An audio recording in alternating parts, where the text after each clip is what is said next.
Portugal এবং check Republic আজকে match, তার আগে অবশ্য টার্কি এবং জর্জিয়ার ম্যাচ রয়েছে। আজকের ম্যাচগুলো যদি আমরা এক নজরে একটু দেখে নেই যে আজ কোন কোন ম্যাচ রয়েছে গ্রুপ এফে।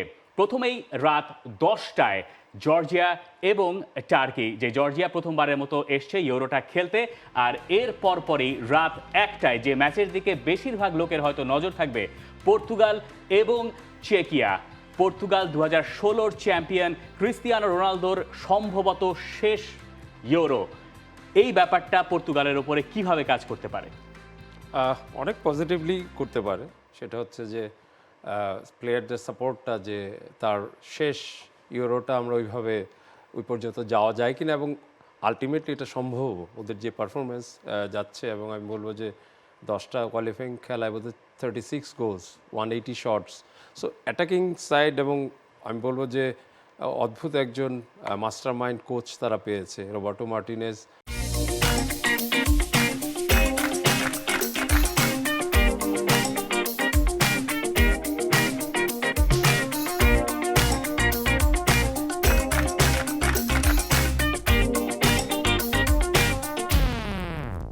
আমার মনে আছে যে বেলজিয়ামের কোনো এক ম্যাচে বা ব্রাজিলের সাথে ওয়ার্ল্ড কাপে তার টিম অ্যাটাকিংয়ে যাচ্ছে 3 ব্যাক রেখে, যখনই ডিফেন্ডিং করছে 4-3-3, এবং 3 একদম খুব ন্যারো মিডফিল্ড। কেন?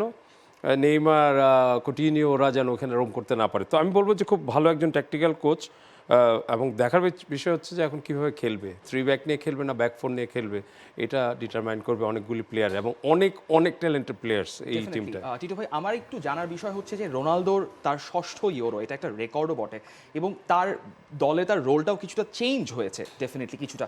এবং টুর্নামেন্ট শুরুর আগে বলা হচ্ছিল যে রোনালদোকে কিভাবে আসলে রবার্তো মার্তিনেজ ইউজ করবেন, সেটা নিয়ে একটা ধোঁয়াশা ছিল। আপনি যদি ধরেন যে আপনি রবার্তো মার্তিনেজের জায়গায় আছেন, আপনি রোনালদোকে কিভাবে আসলে কাজে লাগাবেন, তার রোলটা কি হবে এই পর্তুগালে যেখানে এতগুলো ট্যালেন্ট রয়েছে সেই দলটাতে? মেইন হচ্ছে যে আমি বলবো যে একটা পার্সোনালের কারণে যদি পুরো টিমটা উজ্জীবিত হয়, তাহলে definitely I will use him in terms of his quality to score goals. তো সে তো এটা বন্ধ করেনি, সে গোল করেই যাচ্ছে যেই লিগেই খেলুক, এবং আমরা জানি সৌদি লিগ কিন্তু এখন বেশ কম্পিটিটিভ। তো সেই হিসাবে আমি বলবো যে আমি কি করতাম I don't know, but Ronaldo কী করছে এটা ম্যাটার করে, কারণ এই বয়সে এই ধরনের ফিটনেস ধরে রাখাটা ইটস নট এ মানে ইজি জব। মানে আল নাসেরে তিনি যে কটা গোল করেছেন, প্রায় অলমোস্ট 50-এর কাছে, এটা তো আনবিলিভেবল একটা রেকর্ড এরকম ফিটনেস নিয়ে এরকম বয়সে। শুধুমাত্র আপনি আল নাসেরের রেকর্ডটা যদি বাদ দেন, ক্রিস্টিয়ানো রোনালদো, আমরা কথা বলছি এমন একজনকে নিয়ে যিনি ইন্টারন্যাশনাল সবচেয়ে বেশি ম্যাচ খেলেছেন, ইউরোর ইতিহাসে সবচেয়ে বেশি 25টা ম্যাচ খেলেছেন তিনি, ইউরোর ইতিহাসে সবচেয়ে বেশি গোলও তার 14টা, ক্যারিয়ারে 131টা ইন্টারন্যাশনাল গোল তিনি করেছেন, তার চেয়ে বেশি গোল আর কারণ নাই। সব মিলিয়ে ক্যারিয়ারে তার গোল 896টা, এবং 900 গোলের মাইল ফলক তিনি ছুঁয়ে ফেলতে পারেন এই ইউরোতেই।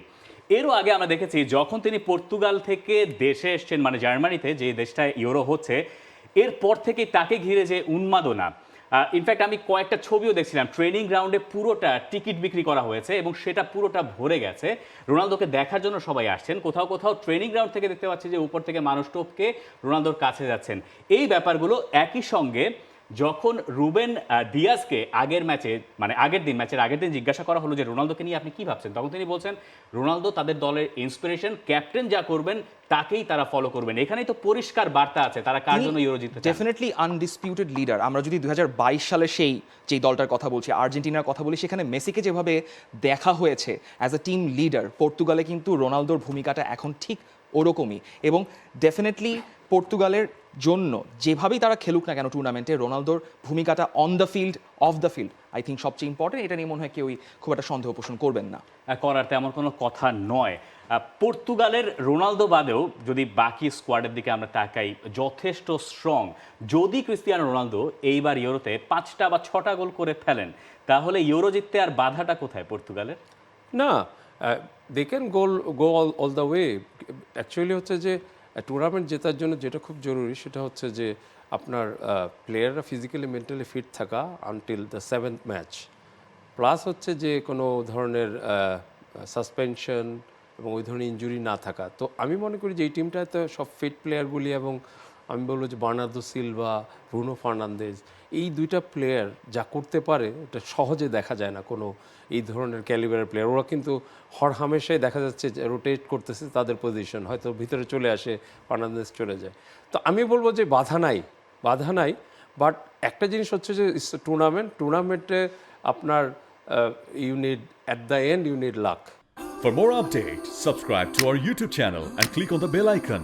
Follow us on Facebook and Instagram. Download T Sports app to enjoy exciting games and highlights. Visit tsports.com.